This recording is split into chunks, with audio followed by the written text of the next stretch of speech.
Today I'm going to show you how to delete any object for the best results using new tools in Photoshop's 2023 update. And like anything in Photoshop, there's multiple ways to do this for your desired results. So let's go ahead and get into it. In order to use these new updates, you are going to have to go to Creative Cloud Desktop and then go to Beta Apps and download the Photoshop Beta.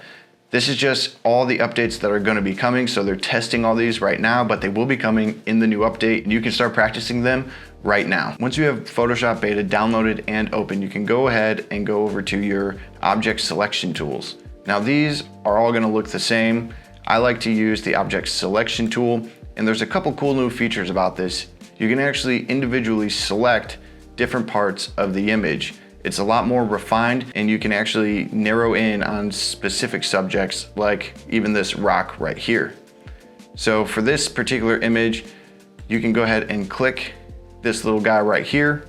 And what I usually like to do is go up to select, modify, expand, and I like to expand my subject or my object that I'm trying to remove by 10 pixels minimum. And we can go ahead and zoom in here and make sure that there is enough space around our object that we're going to be deleting. And the new instant content aware shortcut keys for PC is going to be Shift and backspace. On a Mac, it's going to be Shift and delete. Let's go ahead and go back to our move tool, and you can see it actually did a pretty good job here. Now here's our before and here's our after.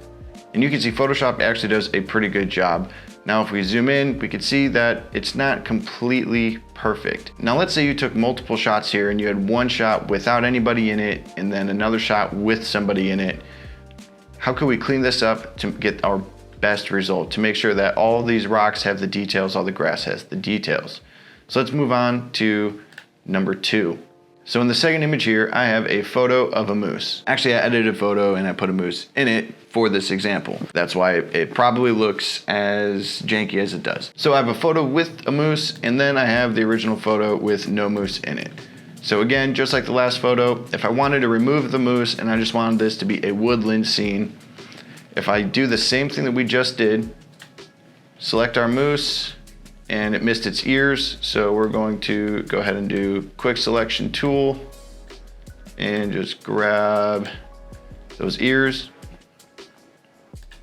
select, modify, expand, 10 pixels, zoom in, make sure that there is room all around the moose, and there is. So now if we do Shift backspace, content aware fill, Control D to get rid of that, you can see it did not do a very good job. Some of the trees missing here, things aren't perfectly aligned the way that we would want them to be. Even zoomed out, it doesn't look all that good.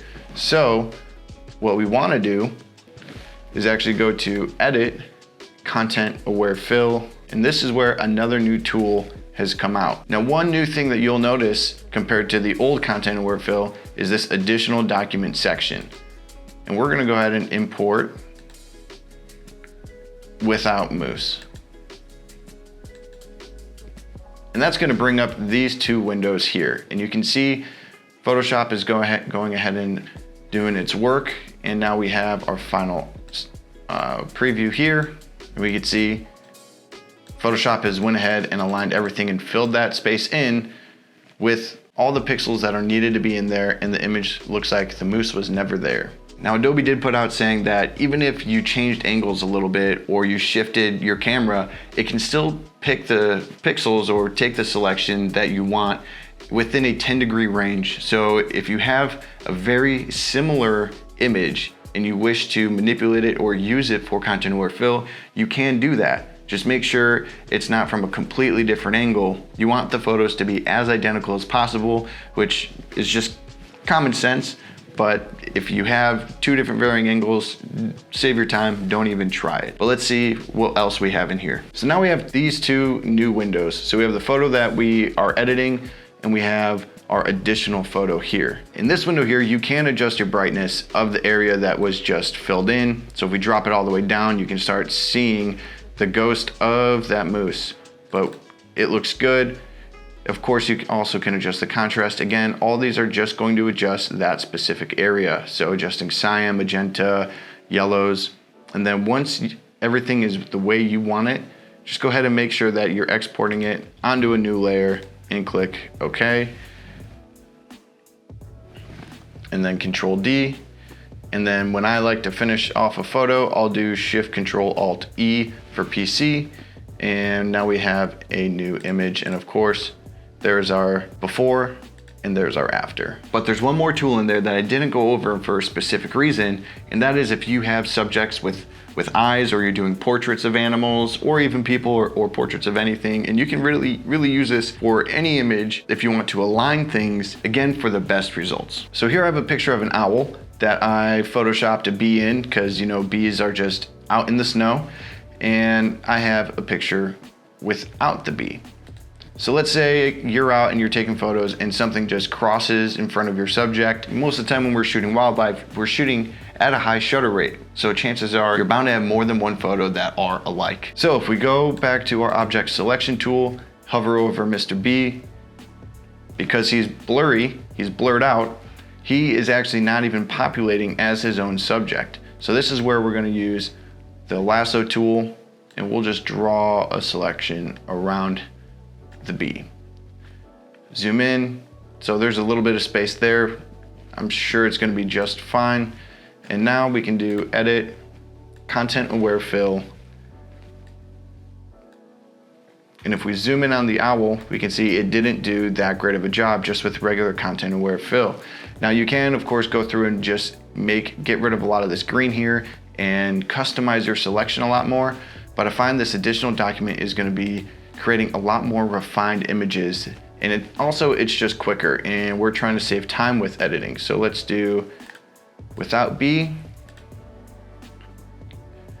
image uploads, renders, and now we have perfect removal. But let's say when we're shooting, we have a telephoto lens on, the camera's heavy, maybe the gimbal moved, or maybe our tripod moved a little bit, maybe it was windy out, whatever the circumstance, the photos aren't perfectly aligned. This is where this new tool is gonna help refine that so you can get, again, the best results. So here we have our alignment tool. But before we click that, I'm gonna go ahead and I'm gonna zoom in on the owl's eyes.